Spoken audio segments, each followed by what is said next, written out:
What's going on, everyone? Welcome back. Today we're going to have a look at Lee, the Maestro, the final super player of the few that FTG has released so far. And I'm just gonna jump right into it, guys, and see what is up with this Lee dude. My first thoughts weren't that good, and I'm just gonna start off here. And as you can see, these are his stats at level 10. They will increase slightly at level 11, but obviously that's a long way away. So let's start with the basic statistics. Speed 45, so he'll be another fast player for us to consider. The height and strength are terrible. So we cannot consider him as someone who will win headers or anything like that. Very far from it. I think you have a better chance of getting a plant to win the header rather than lead the Maestro, but whatever.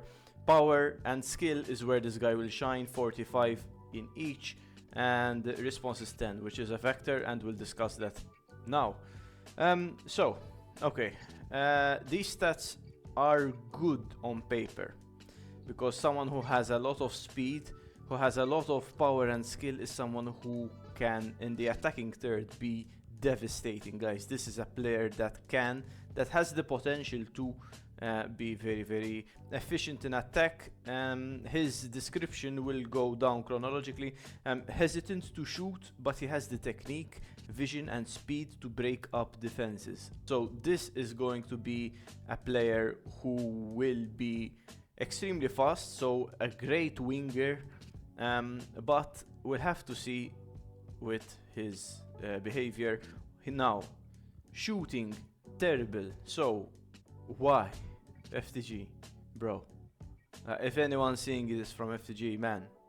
Oh, what do you mean? So this guy has 45 power, 45 skill, and he'd rather chop an arm off than shoot. Sorry? Excuse me, what? What? This guy has some of the best shooting ever. And he doesn't want, and he never wants to shoot, basically, is what you're telling me here. Much like Zivkovic.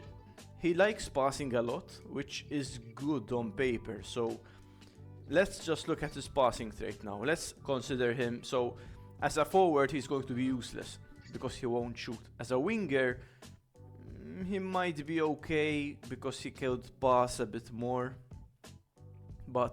And maybe he will be an assist man that we should start considering. But he won't be a striker. Guys, this guy will not be good as a center forward because of his very bad response. He will be bad for tap-ins, he will be bad for headers as well. So as a center forward, forget the possibility of having Lee as a center forward. It just will not work. Now, as a winger, I could see him work a bit. What is his problem though? His dribble trait is substantial. It's not too much, but it's substantial, and this guy will get tackled, guys. As a winger of a 4-3-3, for example, or a 4-2-1, 3-4-1, 2-3, what have you. So, to be honest, the dribble trait could have been worse, to be honest. So I think that this guy will be a solid winger.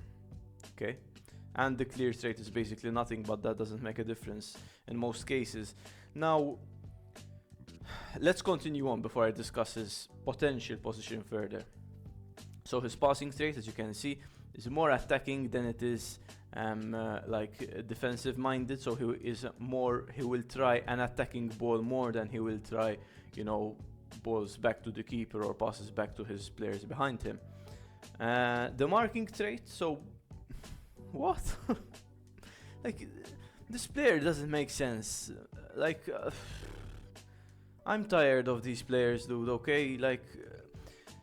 Someone who is clearly not good enough for defense with 10 response has the marking trait. And obviously, at least, he has the running trait. So, thankfully, he will be useful for getting into position with that great speed. Now, that's as far as his stats and behavior go. Now, When I was discussing this player with my friend, I mentioned that this guy is basically Cook who doesn't like to shoot but dribbles a bit more. So basically, it's someone who has terrible response.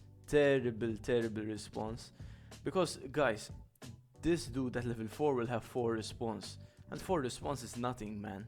Like, it's practically zero, and it never really improves. That's the thing. Like, his speed and strength and power will improve over time, but his response won't. 10 response at level 10, man, and it will be months on end until players get him to level 10. At least those who don't, buy packages and things like that.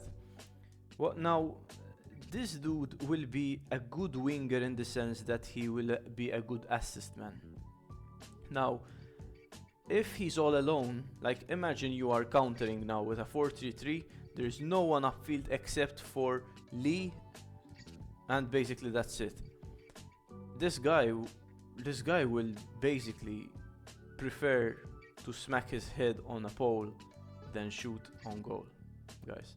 Because that shooting behavior right there, it's not orange or just green but not all the way there. It's red, it's dead red. That means that this guy does not want to shoot unless he has an open goal and the keeper is just begging him to shoot. Only then will he shoot. I mean, guys, like now I'll try to be a bit more serious here, but as a winger I can see him working, but how will you serve him the ball if his response is only 10 at level 10? So unless this guy is already making a run in the direction you want to send the ball in, he will react slower than the defender that is marking him. Guys, this is the same problem we're seeing with Cook. People aren't playing Cook because, in attack at least, because he is never ready to receive a ball unless he is already running into the space that you want to exploit. Cook and Lee now will be pretty useless because by the time they're like gonna turn their head to see where the ball is gonna be played, there's already Patricio or Keane or Simon already there with the ball in their hands, So I won't be getting this player, so unfortunately I won't be live streaming any unboxing or things like that. Like I'd advise against getting Lee. And why, guys? It is the same reason I didn't get Traore, and I still don't have him, by the way. It's because these players, like players that are clearly weak and clearly either strange or like not fully there, if you unlock them, they'll just eat up your cards, guys. Like, the game is designed to give like cards to as many players as possible, and the more players you have, the less cards you will get to the players that matter the most to you. If you don't care about new super players, if you already have a good playmaker, if you already have a good winger and a good striker, don't get Lee. But if you don't have any of those players, and if you want someone who is very interesting on paper, but less so in actual fact, I think. Now, again, you should try and get him and see what's up. I will say, though, that everything that I said is my opinion only. So I haven't played with Lee, not even 1 second. So obviously, I'm just looking at the card in front of me and basically trying to formulate an opinion about this player without having any gameplay to refer to. So, take it with a grain of salt as you wish, but this is my educated guess. I'd like to think that I have a bit of knowledge about super players now, about players in general, and for example, when it came to Simon, I had said with months in advance that he was going to be a terrific, great, superb super player, and it was the case, mostly because I could see what I was like. I could imagine the player by looking at his stats, and what I imagine when I look at Lee's stats and behavior is someone who is promising, but not practical. Not with 10 response. If his response would have been 30, guys, I would have said, man, this is a solid assist man that you can play on the wing, and he'll be ready to just bolt down the wing and feed your strikers with crosses. But we'll have to see how he goes. Let me know what you think in the comment section below, guys, and don't forget to like and subscribe as always. So thanks a lot for watching. Take care.